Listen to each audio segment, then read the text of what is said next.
تو اس لیے اگر کبھی کوئی مصیبت، کوئی پریشانی، کوئی تکلیف وہاں پہنچ جائے، لوگوں کو بیان کرنا یہ تو بڑی بری، بہت بری بات ہے۔ اور ایک روایت میں تو یہ ہے کہ اللہ تبارک و تعالیٰ ایسے آدمی کے بارے میں فرماتے ہیں کہ دیکھو اس کو میرے گھر میں آ کر کچھ ہلکی سی دشواری، مصیبت سی پیش آ گئی تو یہ آدمی لوگوں سے میری شکایت کرتا پھرتا ہے۔ تو اس لیے اگر کسی کو اللہ تبارک و تعالیٰ، اللہ تعالیٰ ہم سب کو وہاں کی حاضری نصیب فرمائے، وہاں کے جب وہاں جانا نصیب ہو، وہاں کی حاضری نصیب ہو، تو اس کا خاص خیال رکھیں کہ وہاں سے آ کر، وہاں سے لوٹ کر ایک لفظ بھی برائی کا اپنی زبان پر نہ لائیں۔ تعریفیں کریں، اللہ کی تعریف کریں، وہاں کی چیزوں کی، وہاں کے لوگوں کی تعریف کریں، برائی کا ایک لفظ بھی اپنی زبان پر نہیں لانا چاہیے۔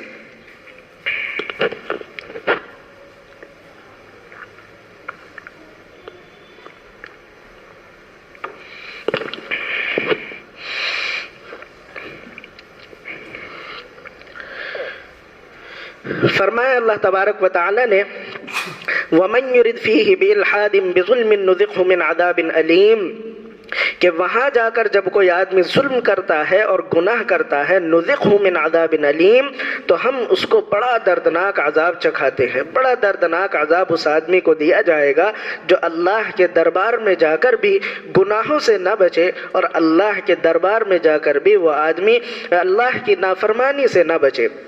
بہرحال مضمون یہ چل رہا تھا کہ وہ بڑی مقدس جگہ ہے، بڑی پاکیزہ جگہ ہے، وہاں کا ادب و احترام پوری دنیا میں سب سے زیادہ ضروری ہے۔ اگر کسی کو وہاں کی حاضری نصیب ہو تو پھر وہاں کے عظمتوں کا، وہاں کے قدرتوں کا اور وہاں کی قدر و منزلت کا دھیان رکھنا چاہیے، اور اللہ تبارک و تعالی سے دعا کرنی چاہیے کہ وہاں کی جو برکتیں ہیں، وہاں کی جو نعمتیں ہیں وہ ہمیں حاصل ہو جائیں۔ وَإِذْ بَوَّأْنَا لِإِبْرَاهِيمَ مَكَانَ الْبَيْتِ، آگے اللہ تبارک و تعالیٰ نے فرمایا کہ جب ہم نے ابراہیم کے لیے ایک گھر کی جگہ کو طے کر دیا تو ہم نے کہا اللہ تشرک بی شیئا وطہر بیتی للطائفین، کہ اب یہ جو جگہ ہے اس جگہ میں شرک نہ کرنا اور اس کو پاک رکھنا طواف کرنے والوں کے لیے، قیام کرنے والوں کے لیے، رکوع اور سجدہ کرنے والوں کے لیے۔ یہاں سے اللہ تبارک و تعالی نے خانہ کعبہ کی تعمیر کا ہلکا سا ذکر کیا ہے۔ یہ آیت جب نازل ہوئی تو حضرت ابو ذر غفاری رضی اللہ تعالی عنہ نبی کریم صلی اللہ علیہ وسلم کی خدمت میں تشریف فرما تھے، فرمانے لگے کہ اللہ کے رسول اس دنیا میں سب سے پہلے کون سا گھر بنا، اللہ کی عبادت کے لیے کون سا گھر سب سے پہلے بنا؟ تو حضور صلی اللہ علیہ وسلم نے فرمایا کہ یہ جو مسجد حرام ہے دنیا میں سب سے پہلے اللہ کی عبادت کے لیے اس کو بنایا گیا تھا۔ پھر انہوں نے پوچھا حضرت ابو ذر غفاری رضی اللہ تعالیٰ عنہ نے کہ اللہ کے رسول اس کے بعد کون سا گھر بنا؟ تو فرمایا نبی کریم صلی اللہ علیہ وسلم نے کہ اس کے بعد وہ جو بیت المقدس ہے وہاں فلسطین میں، اس کو بنایا گیا اللہ کی عبادت کے لیے۔ حضرت ابو ذر غفاری رضی اللہ تعالیٰ نے پوچھا کہ اللہ کے رسول آپ یہ بھی بتا دیجئے کہ مسجد حرام اور بیت المقدس میں کتنے درمیان کا فاصلہ ہے، یعنی کتنی دن بعد کون سی مسجد پہلے بنی، کون سی بعد میں بنی، اور ان کے درمیان کتنا فاصلہ ہے؟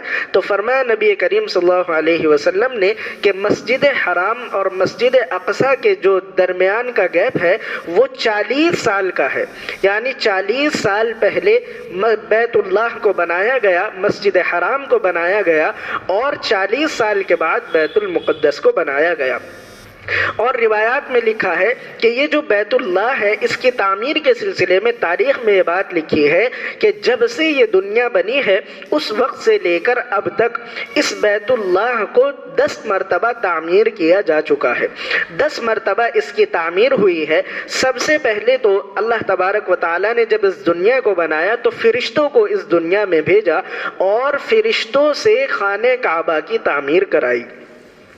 فرشتے وہاں اللہ تبارک و تعالیٰ کے دربار میں ایک کعبہ ہے جس کو بیت المعمور کہا جاتا ہے، ہمارا یہ جو کعبہ ہے اس کو بیت اللہ کہا جاتا ہے، اس کے ٹھیک اوپر آسمانوں میں ایک گھر ہے اسی کی شیپ کا، اسی کے سائز کا، اس کو بیت المعمور کہا جاتا ہے۔ فرشتے وہاں طواف کرتے ہیں، تو اللہ تعالیٰ نے سب سے پہلے فرشتوں کے ذریعے اس خانہ کعبہ کی تعمیر کرائی۔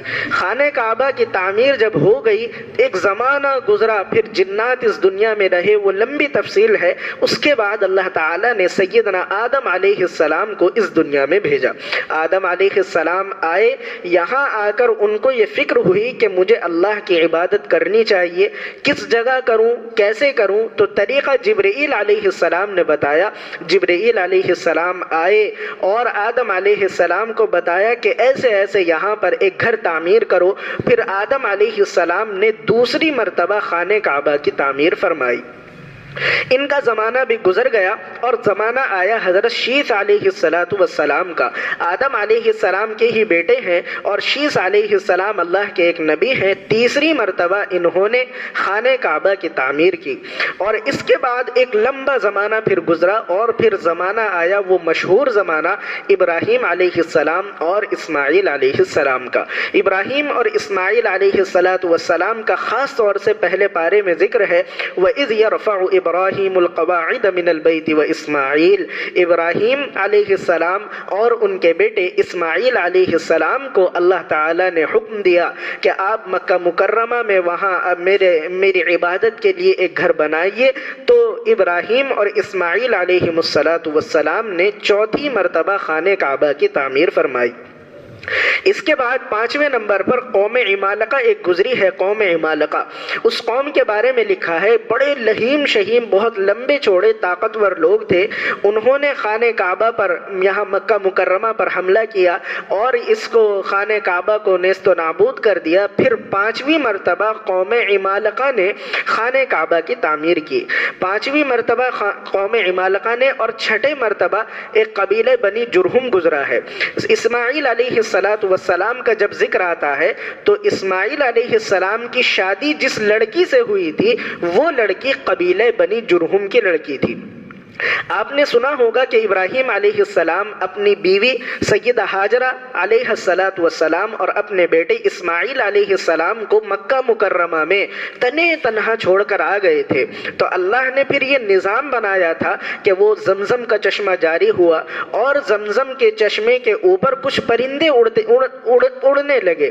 قبیلے بنی جرہم کے لوگ وہاں سے گزر رہے تھے، انہوں نے دیکھا یہ جو پرندے ہیں یہ تو صرف پانی کے اوپر اڑتے ہیں، یہ ایسے پرندے ہیں جو آبی پرندے ہیں، پانی کے اوپر ہی اڑتے ہیں، یہ یہاں تو ہم گزرتے رہتے ہیں، ہم نے تو کبھی یہاں پانی نہیں دیکھا۔ تو بس انہوں نے پھر آ کر دیکھا تو یہاں زمزم کا چشمہ پایا۔ تو یہ قبیلے بنی جرہم کے لوگ یہاں آباد ہو گئے تھے مکہ مکرمہ میں۔ اور آگے چل کر اسماعیل علیہ السلام جب بڑے ہوئے تو اسماعیل علیہ السلام کی شادی قبیلے بنی جرہم کی ایک لڑکی سے ہوئی تھی۔ تو انہوں نے 6ٹی مرتبہ قبیلے بنی جرہم کے لوگوں نے خانہ کعبہ کی تعمیر کی، اور 7ویں مرتبہ حضور اکرم صلی اللہ علیہ وسلم کے داداؤں میں ایک گزرے ہیں قصی بن کلاب، ان کا نام قصی تھا، وہ بہت نیک متقی پرہیزگار تھے۔ انہوں نے 7ویں مرتبہ خانہ کعبہ کی تعمیر کی۔ 8ویں مرتبہ جب حضور اکرم صلی اللہ علیہ وسلم کا زمانہ تھا اور آپ کی عمر تقریباً 30-35 سال کی تھی، تو وہ مشہور تعمیر جو قریش نے کی تھی، جس کے بارے میں لکھا ہے کہ انہوں نے چندہ جمع کیا اور انہوں نے اعلان کیا کہ حلال کے چندے سے، حلال کے پیسوں سے ہم خانہ کعبہ کی تعمیر کریں گے۔ تو حلال کے جو پیسے جمع ہوئے تھے، اتنا بجٹ ان کا نہیں ہو پایا تھا جیسے ابراہیم علیہ السلام نے خانہ کعبہ کی تعمیر کی تھی وہ اس طرح تعمیر کر سکے۔ پھر انہوں نے بجٹ کے کم ہونے کی وجہ سے اس کعبے میں کچھ ترمیم کر دی تھی، کچھ کمی کر دی تھی۔ آپ نے دیکھا کہ وہ جو حتیم کا علاقہ ہے خانہ کعبہ کے بالکل برابر میں ایک گول دائرہ سا ہے، اس کو حتیم کہا جاتا ہے۔ خانہ کعبہ کا پرنالہ، اس کے چھت کا پانی اس طرف گرتا ہے۔ وہ جو حتیم تھا، ابراہیم علیہ السلام نے حتیم کو بھی اس کے اندر لیا تھا، لیکن پیسے کم ہونے کی وجہ سے انہوں نے حتیم کو، قریش کے لوگوں نے حتیم کو چھوڑ دیا تھا۔ اور انہوں نے کچھ اور باتیں بھی کی تھی، بہرحال وہ ابھی آگے آئیں گی۔ تو یہ 8ویں مرتبہ قریش نے نبی کریم صلی اللہ علیہ وسلم کے زمانے میں اس کو تعمیر کیا۔ قریش نے جب تعمیر کیا تو انہوں نے ایک تو وہ حتیم کا علاقہ جو تھا اس کو چھوڑ دیا تھا، دوسری ابراہیم علیہ السلام نے جو کعبہ بنایا تھا اس کا گیٹ بالکل زمین سے ملتا ہوا تھا۔ آج آپ دیکھتے ہیں تو وہ گیٹ بالکل اوپر نظر آتا ہے، لیکن ابراہیم علیہ السلام نے جب بنایا تھا تو وہ بالکل نیچے نیچے تھا، زمین میں تھا، لیکن ان قریش کے مکہ کے لوگوں نے اس گیٹ کو اوپر کر دیا تھا۔ ان کا ارادہ یہ تھا کہ اگر گیٹ نیچے ہوگا تو ہر کوئی اندر داخل ہو جائے گا، اگر ہم اس کو اوپر کر دیں گے تو سیڑھی لگا کر اوپر چڑھنا پڑے گا، اور جو کوئی اوپر چڑھے گا اس کو ہماری اجازت، ہماری پرمیشن لینی پڑے گی، اس لیے انہوں نے اوپر کر دیا تھا۔ اسی طریقے سے ایک اور کام انہوں نے کیا کہ خانہ کعبہ کے پہلے 2 دروازے تھے، ایک دروازہ تو اسی طرح جہاں آج ہے، دوسرا بالکل اس کے سامنے تھا۔ ایک دروازے سے آدمی داخل ہوتا اور دوسرے سے نکل جاتا تھا، لیکن چونکہ ان کے پاس پیسے زیادہ نہیں تھے تو انہوں نے ایک دروازے کو بند کر دیا اور ایک ہی دروازہ اس میں رہنے دیا۔ نبی کریم صلی اللہ علیہ وسلم جب نبی بن گئے اور مکہ کو آپ نے فتح کر لیا تو ایک مرتبہ حضرت عائشہ صدیقہ رضی اللہ تعالی عنہا سے کہنے لگے کہ میرا دل یہ چاہتا ہے کہ میرے ابا جان ابراہیم علیہ السلام نے جیسے خانہ کعبہ کی تعمیر کی تھی میں بھی اس کی تعمیر ایسے ہی کر دوں، یعنی حتیم کو اندر داخل کر دوں، اس کا گیٹ نیچے کر دوں، اور 2 گیٹ تھے تو دونوں گیٹ میں لگا دوں، ایسے میں تعمیر کر دوں۔ حضرت عائشہ نے فرمایا کہ اللہ کے رسول آپ کو اختیار ہے، آپ اللہ کے نبی ہیں تو کر دیں۔ فرمانے لگے نبی کریم صلی اللہ علیہ وسلم کہ کر تو دوں، لیکن مجھے اپنی قوم کا خطرہ ہے۔ خطرہ اس بات کا ہے کہ اگر میں نے کعبہ کو توڑا اور پھر بنایا، بس میرے بعد جو بھی آئے گا، جو بھی خلیفہ بنے گا، جو بھی امیر المؤمنین بنے گا، وہ خانہ کعبہ کو توڑے گا، بنائے گا، توڑے گا، بنائے گا۔ بس اس لیے میں نہیں توڑتا یہ کہ ایک خانہ کعبہ کھلونا بن جائے گا۔ بہرحال آپ کا انتقال ہو گیا۔ حضرت ابو بکر، عمر، حضرت عثمان، حضرت علی، حضرت امیر معاویہ رضی اللہ عنہ اجمعین، یہ لمبا زمانہ گزر گیا۔ ان میں ایک زمانہ آیا عبداللہ بن زبیر رضی اللہ تعالیٰ عنہ کا۔ عبداللہ بن زبیر رضی اللہ تعالیٰ عنہ کا زمانہ آیا، اور یہ زمانہ تھا سیدنا امیر معاویہ رضی اللہ تعالیٰ عنہ کا، یعنی پورے امیر المؤمنین، پورے علاقے کے امیر المؤمنین تھے حضرت امیر معاویہ رضی اللہ تعالیٰ عنہ، لیکن عبداللہ بن زبیر رضی اللہ تعالیٰ عنہ نے اپنی خلافت قائم کر لی تھی مکہ مکرمہ میں۔ جب مکہ میں ان کی خلافت اور آس پاس کے علاقوں میں ان کی خلافت قائم ہو گئی تو ان کے دل میں یہ خیال آیا کہ اللہ کے رسول کی خواہش اور تمنا تھی کہ اس کعبہ کو ایسا ہی بنا دیا جائے جیسے ابراہیم علیہ السلام نے بنایا تھا۔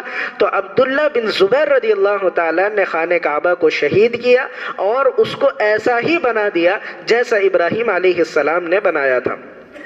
عبداللہ بن زبیر کا جو زمانہ تھا وہ زیادہ لمبا زمانہ نہیں تھا، اور ادھر سے پھر حجاج بن یوسف جب گورنر بنا تو اس نے ان پر حملہ کیا اور ان کو شہید کر دیا گیا اور ان کو سولی پر لٹکا دیا گیا، اور کئی دن تک ان کی لاش سولی پر لٹکی رہی، اور اتنی دنوں تک وہ لٹکی رہی، کسی کی ہمت نہیں تھی کہ وہ جا کر ان کی لاش کو نیچے اتارے۔ پھر ان کی والدہ آئی، انہوں نے لاش کو نیچے اتارا۔ بہرحال وہ ایک لمبی تفصیل ہے، لیکن عبداللہ بن زبیر کو جب شہید کر دیا گیا تو حجاج بن یوسف نے یہ حرکت کی، اس نے لوگوں سے کہا کہ یہ جو عبداللہ بن زبیر تھے انہوں نے اپنی طرف سے خانہ کعبہ کی تعمیر کر دی، اگر ایسی تعمیر کرنی ہوتی تو رسول اللہ صلی اللہ علیہ وسلم خود کرتے، انہوں نے اپنی طرف سے یہ تعمیر کی ہے، بس یہ نام دے کر اور لوگوں میں یہ فتنہ کھڑا کر کے اس نے 10ویں مرتبہ اور آخری مرتبہ خانہ کعبہ کو شہید کیا اور پھر ایسا ہی بنا دیا جیسا قریش نے بنایا تھا۔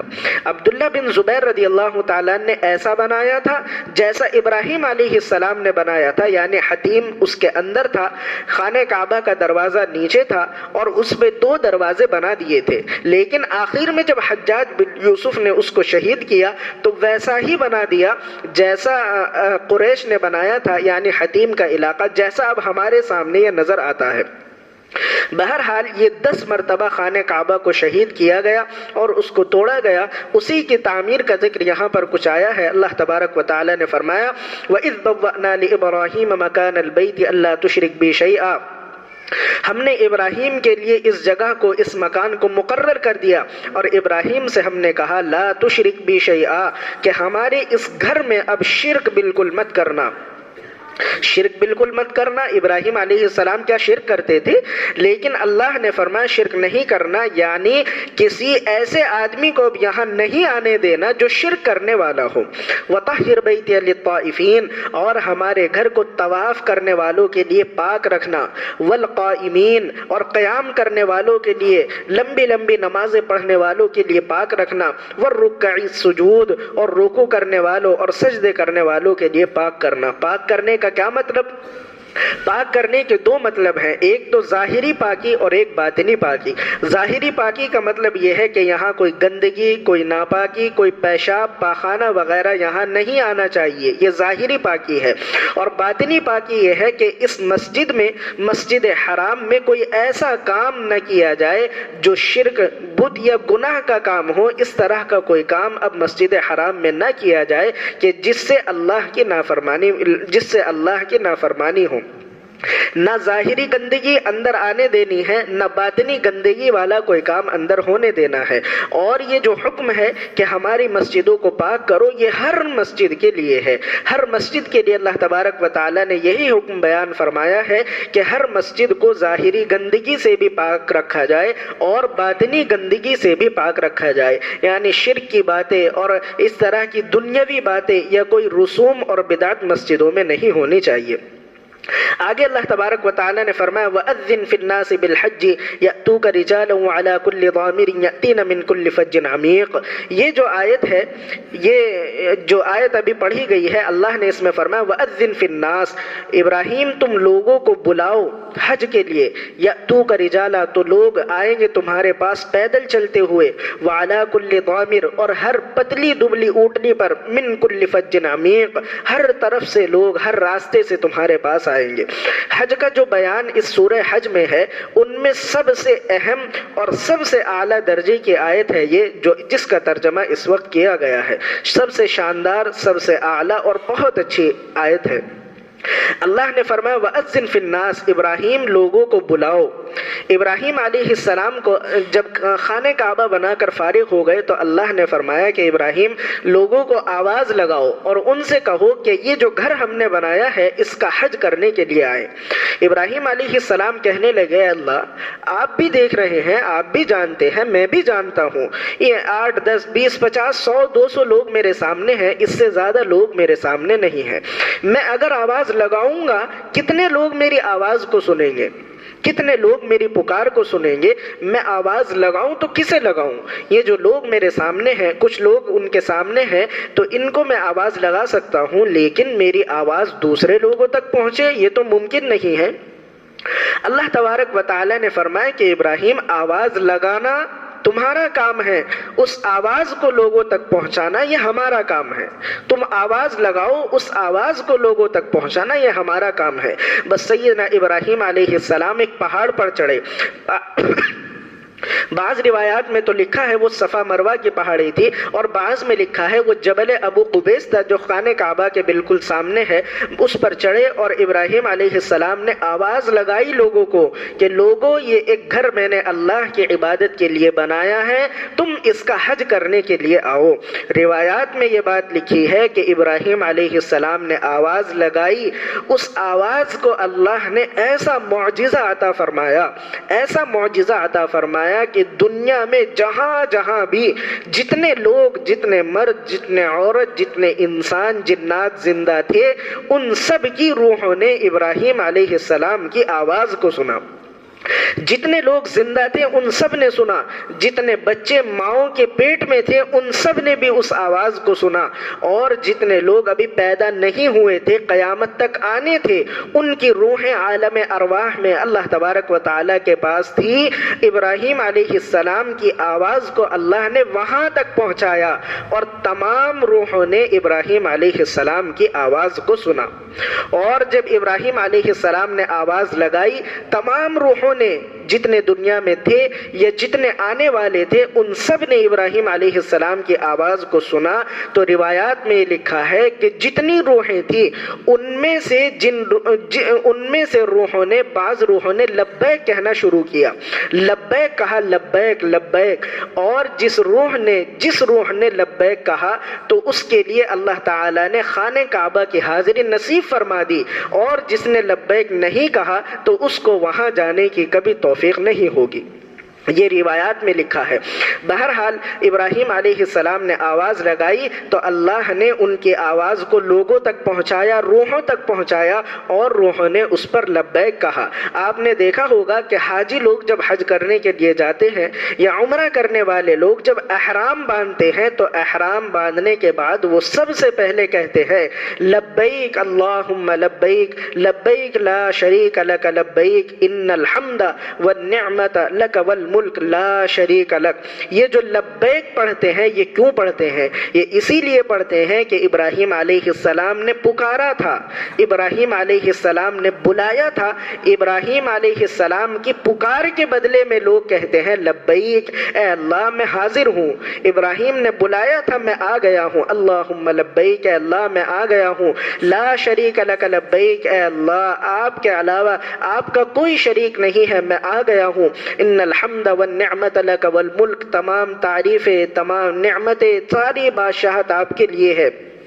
تو بندہ جب یہ تلبیہ پڑھتا ہے اور لبیک کہتا ہے تو یہ اس لیے کہتا ہے، اس کا پس منظر اور بیک گراؤنڈ یہ ہے کہ ابراہیم علیہ السلام نے خانہ کعبہ بنانے کے بعد لوگوں کو بلایا تھا کہ حج کے لیے آؤ، عمرے کے لیے آؤ. تو آدمی جب حج اور عمرہ کرنے کے لیے جاتا ہے لبیک پڑھتا ہے، ابراہیم علیہ السلام کی بات کا جواب دیتا ہے کہ آپ نے بلایا تھا، میں آ گیا ہوں. اور اسی وجہ سے بعض روایات میں تفسیر کی کتابوں میں یہ بات لکھی ہے کہ ابراہیم علیہ السلام نے جو لوگوں کو بلایا تھا، انہوں نے جو لوگوں کو پکارا تھا، اسی پکار کی وجہ سے لوگوں کے دلوں میں اتنی بے قراری اور بے چینی ہے کہ ہر آدمی یہی چاہتا ہے کہ بس وہ کسی طریقے سے وہاں پہنچ جائے، کسی طریقے سے اس کو خانہ کعبہ کی زیارت نصیب ہو جائے.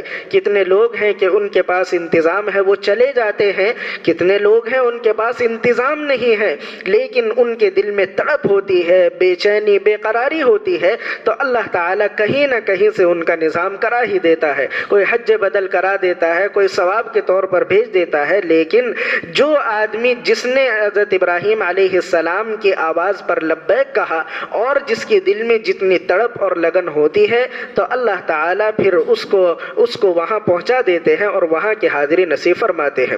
اور بعض لوگوں نے یہ بات بھی لکھی ہے کہ اگر کسی آدمی کے پاس وہاں حاضری کا انتظام نہ ہو، وہاں جانے کا انتظام نہ ہو، روپیہ پیسہ اس کے پاس نہ ہو، تو اس آدمی کو چاہیے کہ اگر وہ یہ چاہتا ہو کہ وہاں کی حاضری اس کو نصیب ہو جائے تو وہ لبیک اللہم لبیک لبیک لا شریک لک لبیک ان الحمد والنعمت لک والملک لا شریک لک، یہ تسبیح پڑھا کرے. اس تسبیح کا فائدہ یہ ہوگا کہ پھر اللہ تبارک و تعالی اس کے لیے نظام ضرور بنائیں گے. اللہ نے فرمایا وَأَذِّن فِي النَّاسِ بِالْحَجِّ يَأْتُوكَ رِجَالًا وَعَلَىٰ كُلِّ ضَامِرٍ يَأْتِينَ مِنْ كُلِّ فَجٍّ عَمِيقٍ. اے ابراہیم آپ لوگوں کو حج کے لیے آواز لگائیے، یأتوک رجالا، لوگ آپ کے پاس پیدل چلتے ہوئے آئیں گے، وعلی کل ضامر یأتین، اور دبلی پتلی اونٹنیوں پر چلتے ہوئے آئیں گے. دیکھیے اللہ تعالیٰ نے یہاں جو طرز انداز بیان فرمایا، اللہ نے فرمایا لوگوں کو حج کے لیے بلاؤ، یأتوک لوگ آئیں گے، رجالا پیدل چلتے ہوئے آئیں گے، وعلی کل، اور بعد میں فرمایا کہ اونٹنیوں پر سوار ہو کر آئیں گے. یہ آیت سنی حضرت عبداللہ بن عباس رضی اللہ تعالیٰ نے، جن کو رئیس المفسرین کہا جاتا ہے، تفسیر کرنے والوں میں سب سے اعلیٰ درجے کے آدمی تھے حضرت عبداللہ بن عباس رضی اللہ تعالیٰ عنہ. وہ فرماتے ہیں کہ جب میں نے یہ آیت سنی، یہ آیت سن کر میرے دل میں ایک کسک سی محسوس ہوتی تھی اور مجھے ایک افسوس سا ہوتا تھا. صحابہ نے پوچھا کہ آپ کو افسوس کیوں ہوتا ہے؟ انہوں نے کہا کہ افسوس مجھے اس لیے ہوتا ہے کہ اللہ نے فرمایا حج کا ذکر کیا تو فرمایا لوگوں کو بلاؤ تو وہ آئیں گے پیدل چلتے ہوئے، مجھے افسوس اس بات کا ہے کہ پوری زندگی میری گزر گئی لیکن میں نے کبھی پیدل چل کر حج نہیں کیا، حالانکہ اللہ نے پہلے یہی فرمایا کہ لوگ پیدل چل کر آئیں گے، بعد میں فرمایا سواری پر سوار ہو کر آئیں گے، لیکن مجھے کبھی یہ موقع نہیں ملا کہ میں پیدل حج کروں۔ بس مجھے اس بات کا افسوس ہے، کاش کہ میں پیدل چل کر حج کر لیتا تو اس آیت پر بھی عمل ہو جاتا۔ دیکھیے اس روایت سے اور قرآن کریم کی آیت سے یہ بات سمجھ میں آتی ہے کہ پیدل چل کر حج کرنا یہ اچھی چیز ہے، اور پیدل چل کر حج کرنا، پیدل چل کر جانا اور حج کرنا یہ افضل ہے سواری پر سوار ہو کر جانے سے۔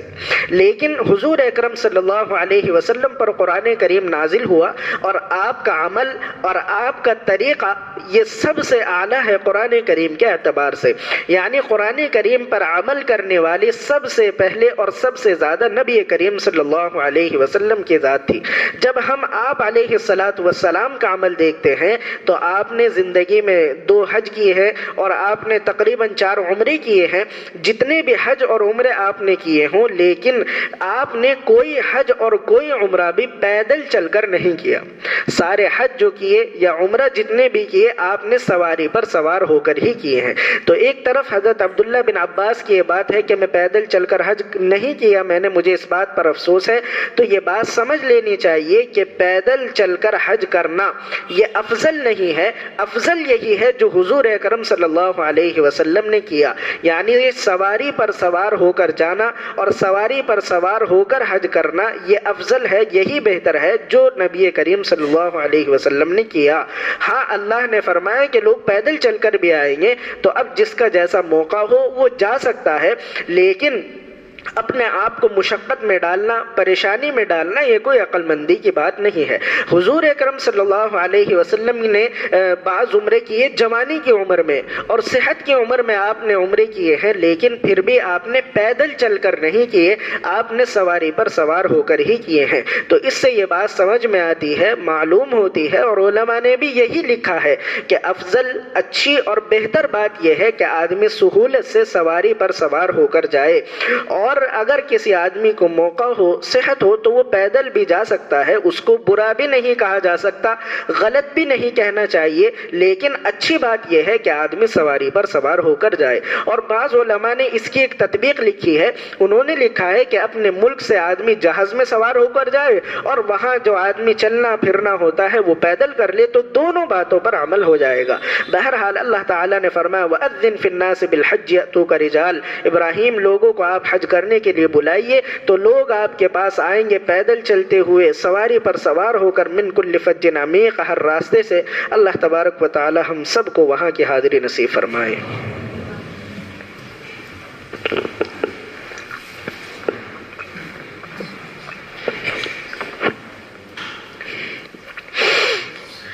الحمد للہ رب العالمین والعاقبة للمتقين والصلاة والسلام على سيد الأنبياء والمرسلين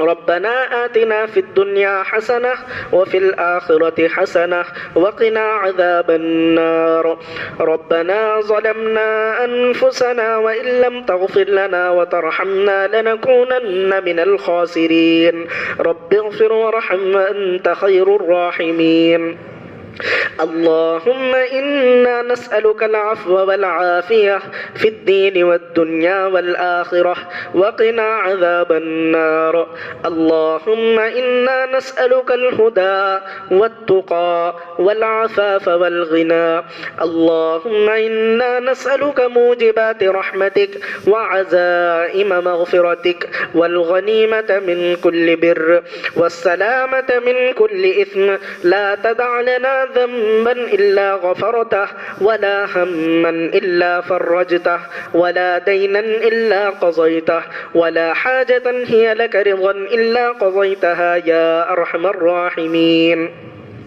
ربنا لا تؤاخذنا إن نسينا أو أخطأنا ربنا ولا تحمل علينا إصرا كما حملته على الذين من قبلنا ربنا ولا تحملنا ما لا طاقة لنا به واعف عنا واغفر لنا وارحمنا أنت مولانا فانصرنا على القوم الكافرين۔ اے کریم آقا، اپنے فضل و کرم سے ہمارے تمام صغیرہ کبیرہ گناہوں کو معاف فرما، تمام خطاؤں کو اپنے فضل سے معاف فرما۔ اے اللہ، ہم اقراری مجرم ہیں، ہم اپنے گناہوں کا اقرار کرتے ہیں۔ اے اللہ، یہ قرآن کریم کی تفسیر کی مبارک مجلس ہے، ایسی مبارک مجلسوں میں دعائیں قبول ہوتی ہیں۔ کریم آقا، ہم اپنے گناہوں کی معافی مانگتے ہیں، اپنے گناہوں سے توبہ کرتے ہیں۔ اے اللہ، اپنے فضل سے ہماری توبہ کو قبول فرما، ہمارے گناہوں کو معاف فرما۔ اے اللہ، آئندہ گناہوں سے بچنا ہم سب کے لیے آسان فرما، نیک اعمال کرنے کی توفیق عطا فرما، برے اعمال سے، گناہوں کے کاموں سے ہم سب کی حفاظت فرما۔ اے اللہ، گناہوں کے موقع سے بھی ہم سب کی حفاظت فرما۔ آپ نے اپنے فضل سے معمول کے مطابق قرآن کریم کی تفسیر میں آنا بیٹھنا آسان فرمایا، ان باتوں کو سننا آسان فرمایا، یہ ہم پر آپ کا فضل ہے۔